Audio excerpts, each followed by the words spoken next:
जितने भी बच्चे आज क्लास 5 में हैं और नवोदय विद्यालय के एग्जाम की तैयारी कर रहे हैं, उन्हें बहुत ज़्यादा डर लगता है गणित के नाम से। मैथमेटिक्स का नाम सुनते ही या तो क्वेश्चन को पढ़ने का ही मन नहीं करेगा या फिर पहले ही डर लग जाएगा और वो क्वेश्चन को पूरा का पूरा छोड़ देंगे। लेकिन जो गणित है वो पूरी की पूरी कंसेप्चुअल है। अगर आपको एक बार वो कंसेप्ट समझ में आ गया तो वो क्वेश्चन बहुत ही ईजिली सॉल्व हो जाएगा। मैंने नवोदय का पेपर दिया था 2004 में, 2011 में मैं पास आउट हुआ JNV अलवर राजस्थान से, और मेरा बहुत अच्छा एक्सपीरियंस रहा गणित के साथ में भी और बाकी सब्जेक्ट का भी, और वही एक्सपीरियंस मैं यहाँ पे शेयर करूंगा। हम इस वीडियो में 2021 का जो JNV ST का पेपर था, जवाहर नवोदय विद्यालय सिलेक्शन टेस्ट 2021, उसका गणित का पूरा पेपर यहाँ पे सॉल्व करेंगे और आपको समझ में आएगा कि जो उसके 20 प्रश्न होते हैं जिनका 25 मार्क्स का वेटेज होता है, 30 मिनट का समय आपको मिलता है, उन्हें टाइम के अंदर कैसे पूरा किया जा सकता है। तो ये वीडियो देखने के बाद में आपको गणित से बिल्कुल भी डर नहीं लगेगा, सारे के सारे क्वेश्चंस आप बहुत ही इजीली सॉल्व कर पाओगे। तो अपन स्टार्ट करते हैं क्वेश्चन नंबर 41 से 2021 के एग्जाम का। चलो तो अपन स्टार्ट कर रहे हैं क्वेश्चन नंबर 41 से। क्वेश्चन नंबर 41 में हमको क्या दिया हुआ है, एक मैच में कुल जो समय लगता है, कुल उसका समय लगता है आधा घंटा, आधा घंटा लगता है। आधे घंटे को मैं क्या लिख सकता हूँ, 30 मिनट लिख सकता हूँ, है ना। तो अब इसने क्या बोला कि टाइम आउट के लिए 1/2 टाइम लगता है, यानी कि जो टाइम आउट का जो समय है, टाइम आउट जितने का हुआ है वो कितना है, 1/2 है कुल समय का। कुल समय कितना था, 30 मिनट, यानी कि ये कितना हो जाएगा, 3 मिनट हो जाएगा। तो इसकी अपने को वैल्यू बतानी थी, 3 मिनट कौन सा, अपना ऑप्शन बी है। अब हम आते हैं क्वेश्चन नंबर 42 पे। 42 में क्या पूछा गया है, यदि x/25 is equal to 196/x हो तो x का मान कितना होगा। तो सबसे पहले हम क्या करेंगे, क्रॉस मल्टीप्लिकेशन करेंगे। तो ये क्या बन गया, x² is equal to 196 into 25 बन गया। ठीक है, अब हम क्या करेंगे, दोनों तरफ स्क्वायर रूट ले लेंगे तभी हमारा सॉल्व होगा। तो x² के स्क्वायर रूट लिया यानी कि x बच गया, इज इक्वल टू 196 क्या होता है, 14 का स्क्वायर होता है, 25 क्या होता है, 5 का स्क्वायर होता है। तो ये कितना बचा अपना, 14 गुणा 5, क्योंकि स्क्वायर से स्क्वायर रूट कट गए दोनों के। तो ये अपना बच गया 70 यानी कि बी अपना सही जवाब है। 43 पे आ जाइए। 43 में क्या बोला है, एक वस्तु को 7500 में खरीदा जाता है, 8400 में बेचा जाता है, तो उसका लाभ प्रतिशत क्या होगा। पहले तो हमको लाभ प्रतिशत का फॉर्मूला मालूम होना चाहिए। लाभ प्रतिशत का फॉर्मूला क्या होता है, जितना उसको लाभ हुआ बटे जो उसका क्रय मूल्य था, यानी कि जितने में उसको खरीदा गया था इंटू 100%, ये अपना फॉर्मूला होता है। तो लाभ क्या होता है, विक्रय मूल्य माइनस क्रय मूल्य। अब इसका विक्रय मूल्य कितना है, 8400 रुपये, माइनस खरीदा कितने में है उसको, 7500 में, डिवाइडेड बाई क्रय मूल्य कितना है, 7500 है, इंटू 100%। ठीक है, इसकी अगर हम वैल्यू कैलकुलेट करेंगे तो कितना आ जाएगा, ये बचेगा अपना 900/7500 गुणा 100। ठीक है, तो 2 जीरो से 2 जीरो कट गया। अब ये बच गया 900/75। अब इसमें मैं क्या करूंगा, 3 से दोनों तरफ काट दूंगा। ऊपर 3 से काटा 300 बचा, नीचे 3 से काटा 25 बचा। ये कितना आ जाएगा हमारा, टोटल ये हो गया 12%। ठीक है, तो 12% हमारा सही जवाब है, ये आएगा अपना ऑप्शन नंबर सी में। तो सी हमारा सही जवाब है। ठीक है, अब हम आते हैं अगले क्वेश्चन पे। अगला क्वेश्चन अपना कौन सा है, 44वां। 44 में क्या बोला है, ए एक रेडियो को उसके मूल्य के 3/4 में खरीदता है। तो माना जो रेडियो का मूल्य है जो कि हमें नहीं पता है, उसको कितना मान लिया, x मान लिया। तो उसको खरीदा कितने में गया है, यानी कि उसका जो क्रय मूल्य है वो कितना हुआ, 3/4x हुआ, जिसको मैं लिख सकता हूँ 0.75x। ठीक है, फिर उसको बेचा कितने में गया है, उसका जो विक्रय मूल्य है वो उसको दिया गया है 20% अधिक। 20% अधिक यानी कि जितने उसकी अंकित मूल्य है प्लस इस अंकित मूल्य का 20%, यानी कि ये कितना हो गया, x प्लस 0.2x, जिसको हम लिख सकते हैं 1.2x। ठीक है, तो यहां तक कोई समस्या नहीं है। अब हम क्या करेंगे, हमें लाभ प्रतिशत निकालना है, कितना होगा, तो लाभ प्रतिशत इज इक्वल टू विक्रय मूल्य 1.2x माइनस क्रय मूल्य 0.75x डिवाइडेड बाई क्रय मूल्य 0.75x इंटू 100%। ठीक है, यहाँ तक कोई समस्या नहीं है। अब हम क्या करेंगे, ऊपर कितना बचा, 1.2 माइनस 0.75 कितना होता है, 0.45x बचा बटे 0.75x बचा इंटू 100%। ठीक है, तो पॉइंट से पॉइंट कट गया, x से x कट गया। अब ये क्या बचा, 45/75, कितने का भाग जाएगा दोनों में, 15 का भाग जाएगा। 15 का भाग कितने बार जाएगा, 45 में जाएगा 3 बार, 75 में जाएगा 5 बार, इंटू 100%। तो ये कितना बच गया हमारा, 60% का अपने को लाभ हो गया। तो 60% कहाँ दे रखा है, ऑप्शन नंबर सी में है। ठीक है, अब हम आते हैं क्वेश्चन नंबर 45 पे। तो 45 में हमको क्या पूछा है, ये जो व्यंजक दिया गया है इसका निकटतम मान बताना है, यानी कि 349 गुणा 51 प्लस 632/31, इसकी अपने को वैल्यू कैलकुलेट करनी है। तो इसकी वैल्यू कैसे कैलकुलेट करेंगे, सबसे पहले इसको मल्टीप्लाई कर लेंगे। मल्टीप्लाई करने पे कितना आता है, 1 से करेंगे तो 9 4 3 यही बनेगा, 5 से करेंगे तो 9 5 45 का 5 का हंसी लगी 4, 500 को 20 और 4 24, हंसी लगी 2, 5 15 और 2 17, कितना बन गया ये 9 9 7 7 1।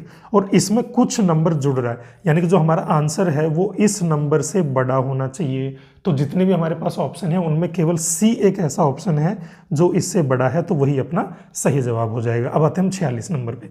46 में क्या है, एक राशि 16 वर्ष में साधारण ब्याज से 2 गुनी हो जाती है, तो वार्षिक दर कितनी होगी। तो सबसे पहले हम मानते हैं कि राशि है P, फिर इसमें जब ब्याज जोड़ा गया वो भी साधारण ब्याज, तो ये राशि होगी दुगनी, यानी कि 2P होगी। तो अपने जो ब्याज की वैल्यू है, ब्याज का जो मूल्य है वो कितना होना चाहिए, 2P माइनस P, यानी कि P के बराबर होना चाहिए। अब साधारण ब्याज का फॉर्मूला क्या होता है, साधारण ब्याज का फॉर्मूला होता है P इंटू R, R यानी कि अपनी दर इंटू टाइम, टाइम कितना लग रहा है 16 वर्ष लगा बटे 100, ये हमारा साधारण ब्याज का फॉर्मूला है। अब जब इसको सॉल्व करेंगे तो P से अपना P कट जाएगा और क्या बचेगा, R इज इक्वल टू, यहाँ 1 बचा, 100 इधर आ गया, तो 100 बटे 16 है ना। तो अपने R की वैल्यू कितनी आ गई है, इसको पहले 4 से काट लो, ये बचा 25 बटे 4। अब इसमें देखो 6 बार पूरा पूरा भाग जा रहा है, 1 बच रहा है, 4 नीचे आ रहा है % है ना। तो ये अपना किस में है, बी, तो ऑप्शन बी जो है अपना ये सही जवाब होगा। अब अगला सवाल हमारे पास में क्या है, सवाल नंबर 47 है। ये बोलता है यदि एक समकोण त्रिभुज, समकोण यानी कि राइट एंगल ट्रायंगल को हम समकोण बोलते हैं, इसकी 2 लंबवत भुजाएं 5 सेंटीमीटर है तथा 12 सेंटीमीटर है। तो ये जो चीज़ें आपको याद रहनी चाहिए वो क्या है कि जब एक 5 और एक 12 हो तो दूसरी 13 आ जाती है, जब एक 3 हो और एक 4 हो तो अगली 5 आ जाती है। ये चीज़ें आपको याद रहनी चाहिए। तो अगर ये तीनों इसकी भुजाएं हैं तो इसका परिमाप कितना होगा, तीनों को जोड़ देंगे, यानी कि 12 + 13 + 5, ये अपना इसका परिमाप यानी कि पेरीमीटर के बराबर हो गया। तो 12 और 13 25, 25 और 5 30, ये अपना इसका पेरीमीटर है, जिसमें सही जवाब आपका क्या होगा 30, यानी कि डी जो है हमारा सही जवाब है। ठीक है, अब हम आते हैं सवाल नंबर 48 पे। तो 48 में क्या दिया गया है, 154 गुणा 18 इज इक्वल टू 2772 अगर होता है तो 27.72 बटे 1.8 का मान कितना होगा। ठीक है, तो सबसे पहले तो हम इसके ऑप्शन देख लेते हैं। ऑप्शन देख के अपने को ये समझ में आता है कि 27.72 यानी कि ये है लगभग अपना 30 के बराबर, 1.8 ये है अपना लगभग 2 के बराबर। तो हमारा जो उत्तर है वो 15 के आसपास आना चाहिए। 15 के आसपास कितने ऑप्शन है, केवल एक ही ऑप्शन है बी, तो बी हमारा सही जवाब हो जाएगा। अगर इसको फिर भी सॉल्व करके देखना है तो कैसे करेंगे, हमें ये चीज़ दे रखी है, इसको हम लिख सकते हैं 2772 बटे 18 इज इक्वल टू 154, इसमें से ऐसा लिखा जा सकता है। फिर हम क्या करेंगे, यहाँ से 1 पॉइंट आगे खिसकाया, इधर भी 1 पॉइंट आगे खिसका दिया, तो भी 154 ही रहेगा। फिर भी हमें ये अगर बनाना है तो इस पॉइंट को और एक आगे खिसकाएंगे और यहाँ पे भी 1 पॉइंट अपने को लगानी पड़ेगी। तो ये हमारा क्या बन गया, 27.72 बना, नीचे 1.8 बना, इक्वल टू यहाँ पे पॉइंट आ गया तो ये 15.4 बना, यानी कि बी हमारा जो है सही जवाब है। ठीक है, अब हम आते हैं अगले सवाल पे, वो है सवाल नंबर 49। अब 49 में क्या दिया गया है अपने को, एक क्रिकेट के खिलाड़ी को 24 पारियों में रनों का औसत 28 रन है, यानी कि 24 जो उन्होंने मैच खेले 24 पारी का जो औसत है, औसत यानी कि एवरेज, जो 24 पारी का एवरेज है वो कितना आ रहा है, 28 आ रहा है। अगर इससे हम क्या पता लगा सकते हैं, 24 पारी का औसत यानी कि फॉर्मूला क्या होगा, 24 पारी का सम, 24 पारी का टोटल डिवाइडेड बाई 24। तो ये कितना दे रखा है अपने को, 28 दे रखा है। सबसे पहली चीज़ ये पता लगी हम यहाँ पे, तो यहाँ से मैं देख सकता हूँ कि 24 पारी का जो सम है हमारा वो कितना हो गया, 24 गुणा 28 हो गया। ठीक है, इसमें कोई डाउट नहीं है यहाँ तक। अभी इसने क्या बोला कि 25वीं पारी में कितने रन बनाए जाएं, तो माना कि उसने 25वीं पारी में बनाए x रन, तो इसका जो औसत है, 25 पारियों का औसत कैसे लिख सकते हैं हम, 25 पारी का सम कर देंगे। ठीक है, 25 पारी का हमने सम कर दिया बटे 25 जब हम करेंगे तो ये आ जाएगा 25 पारियों का सम, ये कितना होना चाहिए, ये इसने बोला है कि 29 होना चाहिए। ठीक है, अब मैं 25 पारियों के सम को और कैसे लिख सकता हूँ, इसे मैं लिख सकता हूँ कि 24 पारी में कितना सम हुआ था, 24 पारी का सम टोटल कितना था, प्लस उसने 25वीं पारी में कितने बनाए बटे 25, तो भी वही चीज़ आएगी। ठीक है, इसका मतलब क्या हो गया, 29 इज इक्वल टू 24 पारी का सम। 24 पारी का सम कितना है, 24 गुणा 28 है, प्लस 25वीं पारी में उसने x बनाया जो हमको कैलकुलेट करना है, डिवाइडेड बाई 25। अब हम क्या करेंगे, इसको क्रॉस मल्टीप्लाई करेंगे, यहाँ तो 1 आ जाता है अपने आप, तो क्रॉस मल्टीप्लाई करने पे ये क्या बन जाएगा हमारा, 29 गुणा 25 इज इक्वल टू 24 गुणा 28 प्लस x। ठीक है, यहाँ से अपने को x की वैल्यू निकालनी है, तो x इज इक्वल टू 29 गुणा 25 माइनस 24 गुणा 28। अब इसको हम पहले कैलकुलेट कर लेंगे कितना कितना होगा। देखो इसको कैसे करेंगे, 25 नम्मा 225, 225 का लगेगा 5, हासिल लगेगी 22, फिर 25 दूनी 50 और 22 72। इसमें से अपने को ये घटना, अब अगर आपको सीधा सीधा गुणा कर सकते हो, अगर 24 का पहाड़ा याद है तो बहुत अच्छी बात है, अगर नहीं है तो हम कैलकुलेट करके देखेंगे क्या कैलकुलेशन आएगी। 800 का 32 का 2 का हासिल लगी 3, 8 दूनी 16 और 3 19, फिर क्या आएगा 4 दूनी 8 और 2 दूना 4, तो ये कितना बन गया 2, 9 और 8 17, हासिल लगी 1, तो 4 और 1 5 और 1 6। तो अपनी जो x का मान है वो कितना है, 725 माइनस 672 है। ठीक है, अब इसको कैलकुलेट करो कितना था, 5 में से 2 गए तो 3 बचे, 2 में से 7 जाएगा नहीं तो एक हासिल यहाँ से लेनी पड़ेगी, यानी कि 12 में से 7 गए तो 5 बचे, तो अपने टोटल कितना हो गया, 53 बनना चाहिए। तो आंसर क्या हो गया अपना, डी हो गया। ठीक है, तो ये सवाल सभी समझ में आ रहे हैं, बहुत अच्छे से समझ लो इनको, क्योंकि बहुत इंपॉर्टेंट सवाल है। एवरेज का जो सवाल है वो बहुत ज़्यादा इंपॉर्टेंट होता है। अब हम आते हैं सवाल नंबर 50 पे। 50 में उसने क्या बोला है कि एक विद्यालय में 3/5 लड़के हैं। अब हमें नहीं पता कि उसमें कुल कितने हैं, तो हमने कुल मान लिया x है। ठीक है, तो कुल x है यानी कि टोटल लड़कों की संख्या प्लस टोटल लड़कियों की संख्या, ये अपनी x के बराबर होगी। ठीक है, अब इसने क्या बोला है कि जो लड़के हैं ये है 3/5x।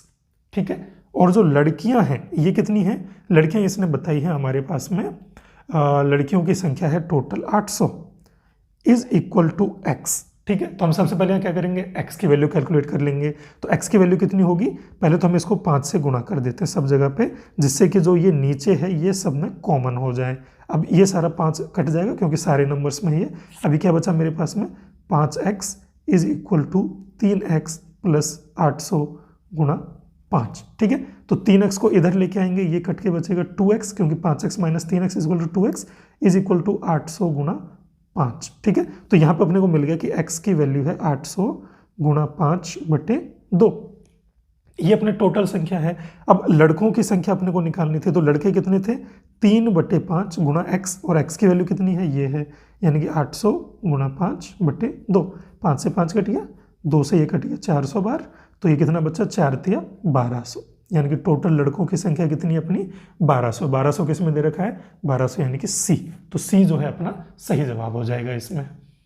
तो अब हम आ जाते हैं सवाल नंबर 51 पे। तो 51 में हमको क्या दिया है, 2,02,000 को अंकों द्वारा लिखने पर क्या प्राप्त होगा। तो पहले हम क्या लिखेंगे, 2 लाख लिखेंगे, तो हमेशा पीछे से लिखेंगे इकाई, दहाई, सैकड़ा, हजार, 10,000 और लाख। 2 लाख हो गया, 2,000 लिखेंगे ऐसे, इकाई, दहाई, सैकड़ा, हजार, 2,000 हो गया। ठीक है, अब हम इन दोनों को जोड़ देंगे, तो जोड़ने पे कितना आ रहा है अपना, 0 0 0 2 0 2, है ना। तो अब ये देखो किस में बन रहा है, ये अपना बन रहा है केवल सी में। ठीक है, तो सी जो है अपना वो सही जवाब हो गया। अब हम आते हैं 52 नंबर पे। 52 में हमसे क्या पूछा गया है, 6 अंकों की छोटी से छोटी संख्या। तो जब हमको छोटी से छोटी संख्या लिखनी होती है, जैसे 6 अंकों की लिखनी है, तो उसमें 5 बार 0 आएंगे, 1 2 3 4 5, और 6वें नंबर पे 1 लिख देंगे। ये सबसे छोटी 6 अंकों की संख्या है। और 4 अंकों की बड़ी से बड़ी, बड़ी से बड़ी यानी कि जितने अंकों की बोली गई उतनी बार 9 लिख देंगे। 4 अंकों की यानी कि 4 बार 9। इन दोनों का अंतर, अंतर यानी कि दोनों का डिफरेंस, डिफरेंस अपने को निकालना कितना होगा। तो डिफरेंस कितना हो रहा है दोनों का, अभी देखिए 0 में से 9 जाएगा नहीं, ये इससे हासिल लेगा, लेकिन इसके पास कुछ नहीं है, ये इससे लेगा, इसके पास कुछ नहीं है, ये इससे लेगा, इसके पास भी कुछ नहीं है तो ये इससे ले लेगा। तो ये बच गया 9, ये बच गया 9, ये बच गया 9, ये 9, और ये बन गया 10। ठीक है, तो 10 में से 9 गए तो कितना बचा, 1 बचा। 9 में से 9 गए तो 0, 9 में से 9 गए तो 0, 9 में से 9 गए तो 0, और ये 9, तो कितना बच गया, 90,001। तो 90,001 कहाँ दिया हुआ है, सी में दिया हुआ है, ये अपना सही जवाब हो गया। ठीक है, अब हम आते हैं 53 नंबर पे। तो 53 नंबर में हमको ये एक गुणा करना है, 13 प्लस 6 गुणा 7 डिवाइडेड बाई 11 गुणा 3 माइनस 12 माइनस 4 गुणा 2। तो हमारा यहाँ पे फॉर्मूला क्या लगता है, अपने को याद रखना है, तो बॉड मास लगता है। बॉड मास का क्या मतलब है, सबसे पहले हम ब्रैकेट सॉल्व करेंगे, फिर हम डिवीजन सॉल्व करेंगे, फिर हम मल्टीप्लिकेशन सॉल्व करेंगे, फिर हम एडिशन करेंगे, फिर हम सब्ट्रैक्शन करेंगे। ठीक है, तो सबसे पहले हमको ब्रैकेट सॉल्व करने हैं। अब ब्रैकेट कितने हैं, एक ये ब्रैकेट है, एक ये ब्रैकेट है और एक ये ब्रैकेट है। 3 ब्रैकेट को हमको पहले सॉल्व करना है, लेकिन इसके अंदर में गुणा है तो पहले हम गुणा कर देंगे। तो ये कितना बचेगा, 3, यहाँ कुछ नहीं दे रखा है मतलब गुणा बन जाएगा, गुणा 13 प्लस 7 छक्के 42। अब यहाँ पे भाग है तो डिवाइडेड बाई 11 गुणा 3, इसको हमने कर लिया तो ये बन गया 33 माइनस, अब ये 4 दूनी 8 और 12 माइनस 8 यानी कि 4। ठीक है, तो अभी अपने पास में क्या बन गया, ये बना। इसको और सॉल्व करेंगे तो 13 प्लस 42 ये कितना हो जाता है 55, 55 बन जाएगा, यानी कि 3 गुणा 55 बटे 33 माइनस 4। ठीक है, ये 11 से कट गया, ये 5 बार और ये 3 बार, 3 से 3 कट गया, देखिए कितना बचा 5 माइनस 4 इज इक्वल टू 1। अभी देखो एक अपने को कहाँ दिया हुआ है, एक अपने को दिया हुआ है बी में, तो बी अपना जो है सही जवाब बन गया यहाँ पे। अब हम आते हैं सवाल नंबर 54 पे। तो 54 में हमको क्या दिया, प्रथम 4 अभाज्य संख्याओं का योगफल क्या है। योगफल यानी कि उनका एडिशन कितना है। अभाज्य संख्याएं कौन कौन सी होती हैं, अगर आपको नहीं याद है तो आप गिनती लिख लो, 1 2 3 4 5 6 7 8 9। जैसे 9 तक हमने गिनती लिख ली, अगर इसमें 4 हो जाएगी तो बहुत अच्छी बात है। तो एक तो होता नहीं है अभाज्य, 2 इसमें किसी का डिवीजन नहीं होता, इनडिविजिबल है।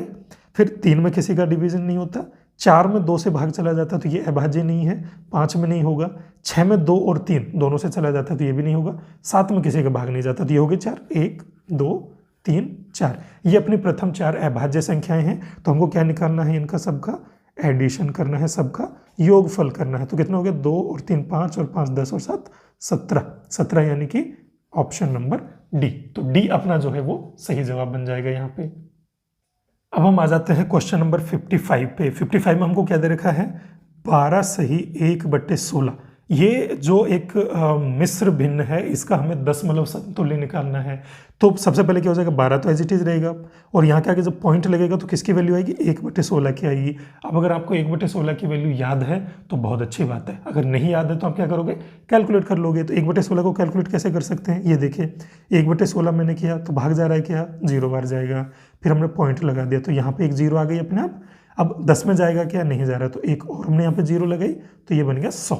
ठीक है, अब 100 में कितनी बार जाएगा, अब आपको 16 का पहाड़ा याद होना चाहिए। 16 का पहाड़ा अगर नहीं याद है तो आप इनको काट भी सकते हो, लेकिन हमको 16 का पहाड़ा याद है तो कितनी बार जाएगा, 6 बार जाएगा। 16 छक्के कितना होता है, 96 होता है। तो बचेगा कितना इधर, 4, 4 का आगे एक और 0 लगा देंगे यानी कि 40। तो 40 में कितनी बार जाएगा, 16 दूना 32, तो 32 बार जाएगा। फिर 8 बचेगा, 8 में एक और 0 लगा देंगे तो कितने बार जाएगा, 16 पंजे 80, यानी कि 1/16 की जो वैल्यू कितनी है, 0.0625 है। तो 12.0625 ये अपना जो है सही जवाब है, ये हमको दे रखा है सी में।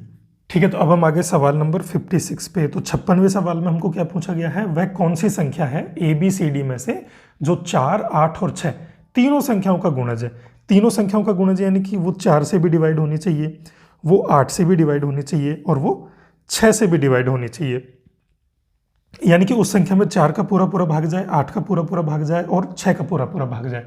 तो हम क्या करेंगे, जिस संख्या में 8 का पूरा पूरा भाग जा रहा होगा उसमें 4 का तो भाग चला ही जाएगा, यानी कि 4 को अपने को देखने की जरूरत नहीं है, हम सिर्फ ये देखेंगे कि 8 का भाग जा रहा है कि नहीं जा रहा है, 8 से वो नंबर डिवाइड हो सकता है कि नहीं हो सकता है। सिमिलरली जो 6 है इसके लिए क्या करते हैं हम, 2 गुणा 3 करते हैं। तो अब जिस नंबर में 8 का भाग जा रहा होगा तो 2 से तो डिवाइड हो ही जाएगा, तो अपने को देखना क्या है, 8 से डिवाइड होना चाहिए और 3 से डिवाइड होना चाहिए, तो अपना आंसर सही बन जाएगा। अब देखिए सबसे पहले हम 3 का देख लेते हैं। जो अपने ABCD दे रखे हैं वो कितने हैं, 396 है, फिर हमारे पास में 664 है, फिर हमारे पास में 696 है, फिर हमारे पास में 5432 है। तो पहले हम ये चेक करते हैं कि ये जो 4 ऑप्शन है इनमें से 3 से डिवाइड कौन कौन सा हो जाता है।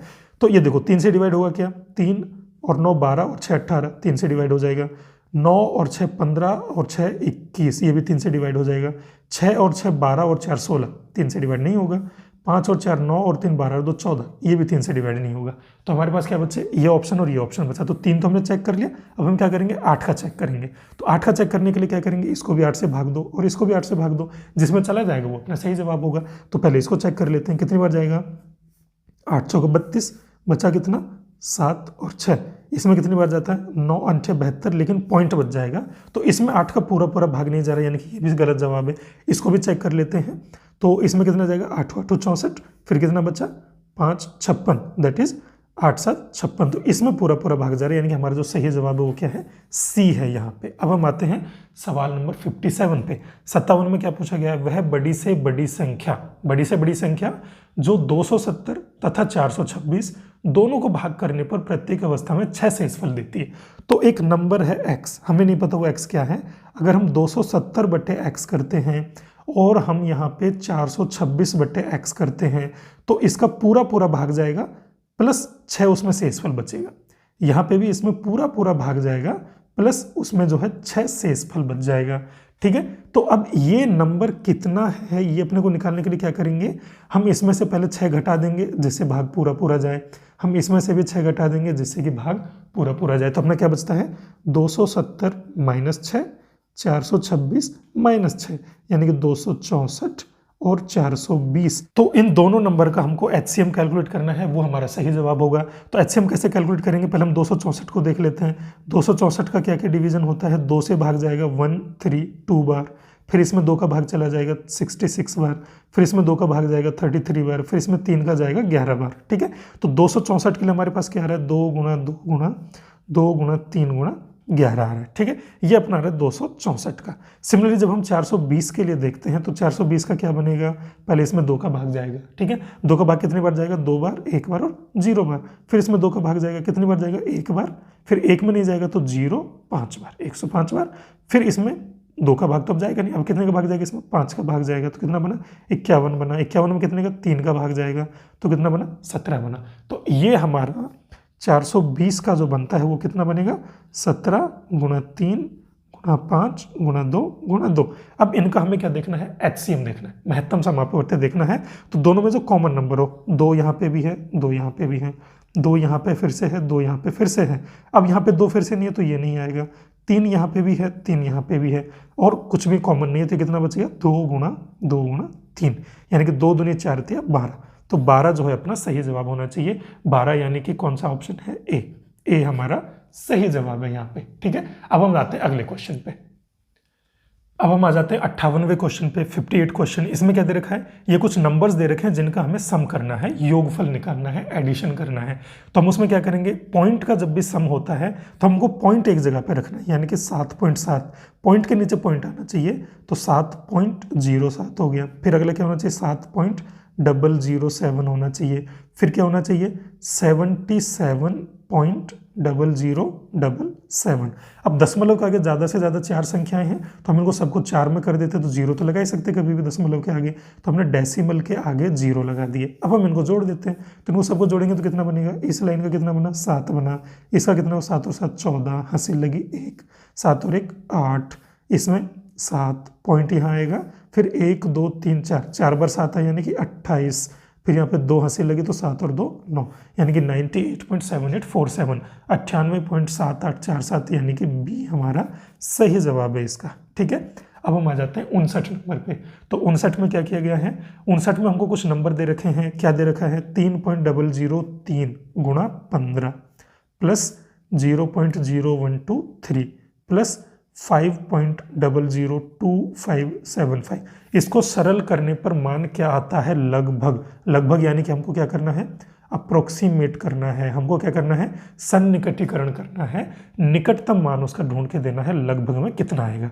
तो हम सबसे पहले क्या करेंगे, गुणा को सॉल्व करेंगे, बॉड मास, फिर इन दोनों नंबर को करेंगे। तो इसका अप्रोक्सीमेशन कितना है, 3.003 को मैं 3 मान सकता हूँ, गुणा 15 प्लस 0.0123 यानी कि 0 ही है वो, 5.00 यानी कि वो 5 के बराबर थे, कितना बचा 15 थी 45 प्लस 0 प्लस 5 यानी कि 45 और 5 अपना कितना आ गया 50। तो हमारा सही जवाब क्या हो जाएगा इसमें 50, यानी कि सी अपना सही जवाब है। अब हम आते हैं आखिरी क्वेश्चन पर, जो हमारा लास्ट क्वेश्चन है, क्वेश्चन नंबर 60। इसमें क्या पूछा गया हमसे, एक रेलगाड़ी दिल्ली से 8:15 AM पर चलती है, 8:15 AM पर वो दिल्ली से निकल रही है। दिल्ली से अगर 8:15 AM पे निकल रही है, AM मतलब सुबह का टाइम है, और वो अजमेर पहुंचती है 2:15 PM 2:30 PM पर, 2:30 PM यानी कि दोपहर के बाद में पहुंची। सुबह 8:15 चली, शाम को 2:30 पहुंची, तो उसको टोटल कितना समय लगा ये हमको बताना है, ठीक है। तो 8:15 से हम कैलकुलेट करते हैं, 8:15 से लेके 9:15, 10:15 ऐसे लेके 11:15, 12:15, फिर 1 बजेगा, फिर 2 बजेगा, तो 2:15 तक उसको कितने घंटे लगे? 1 घंटा, 2 घंटा, 3 घंटा, 4 घंटा, 5 घंटा, 6 घंटा, यानी कि 6 घंटे, 6 आवर्स उसको लगे 2:15 तक। लेकिन वो पहुंचे कितने बजे? 2:30 बजे है। अब 2:30 बजे में 2:15 में कितना मिनट का अंतर है? 15 मिनट का अंतर है, ठीक है। तो हमारा जो सही जवाब है वो क्या होगा? 6 घंटे 15 मिनट का उसको समय लगेगा, यानी कि बी, ठीक है। तो आपको यहाँ पे याद क्या रखना था? AM मतलब सुबह का टाइम, PM मतलब शाम का टाइम, ठीक है, दोपहर बाद का टाइम। तो इस तरीके से हमने यहाँ पे गणित के टोटल 20 सवालों को सॉल्व कर लिया है, जिनका टोटल वेटेज होता है 25 मार्क्स, ओके। तो देखा आपने, बिल्कुल भी पेपर हार्ड नहीं था, बहुत बहुत इजी सवाल थे। आप अगर एक बार प्रैक्टिस कर लेते हो तो सारे के सारे क्वेश्चंस को आप इजीली बहुत अच्छे से टाइम के अंदर अटेम्प्ट कर सकते हो, पूरा का पूरा पेपर अटेम्प्ट कर सकते हो। तो आपके बहुत अच्छे मार्क्स आ जाएंगे अगर आप गणित को अच्छे से अटेम्प्ट कर लेते हो तो, ठीक है। तो ये था हमारा इस वीडियो का कंटेंट। अगले वीडियोस में हम सारे टॉपिक्स को डिटेल में देखेंगे, एक एक टॉपिक को हम पढ़ेंगे और जानेंगे कि उसका मीनिंग क्या होता है, औसत कैसे निकालते हैं, समय दूरी के क्वेश्चन को कैसे सॉल्व करते हैं, या फिर सन्निकटनीकरण कैसे कर सकते हैं, दशमलव में कैसे कन्वर्ट करते हैं। ये सारी चीजें हम डिटेल में देखेंगे 1 by 1, okay. Well, thank you for watching the video.